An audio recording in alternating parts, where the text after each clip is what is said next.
ഇപ്പൊ എന്നെ കണ്ട എത്ര വയസ്സ് തോന്നിക്കും? ഇങ്ങോട്ട് തിരിഞ്ഞേ, 5 പെറ്റതാണെന്ന് പറയില്ല. 13 വയസ്സുള്ള മോന്റെ അമ്മയാന്ന് പറയുവോ? ഇല്ലേ ഇല്ല. പിന്നെ ഒരു 4. അതും ഇല്ല.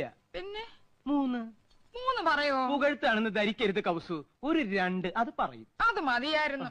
5 പിള്ളേരുടെ അമ്മയാന്ന് പറയാൻ നാണാവുന്നു. നിനക്ക് മാത്രല്ല, എനിക്ക് സ്കൂളിൽ തലയുർത്തി നടക്കാൻ പറ്റണില്ല. എന്റെ കുറ്റ? പിന്നെ എന്റെ കുറ്റ. യമുന എന്ത് ധരിക്കും? ചെലപ്പോ ചുരിദാറായിരിക്കും. അതല്ല, എന്തൊരു വിചാരിക്കും? 5 പിള്ളേരുടെ അമ്മ. ഓ, ദേ നോക്ക്, അവർക്കൊക്കെ 2 ഉള്ളൂ. നമുക്കും അത് മതി. എന്ന് വെച്ച് 3 കുട്ടികളെ കളയാൻ പറ്റുമോ കൗസു? കളയണ്ട. യമുന വരുമ്പോ നമുക്ക് 2 പിള്ളേരെ ഉള്ളെന്ന് പറഞ്ഞാ മതി. 3 പേരെ 3 പേരെ മുറിയിലിട്ട് പൂട്ടാം. കൗസു മിണ്ടാതിരുന്നാ മതി. കല്യാണി, ശശികുട്ട, ശങ്കര,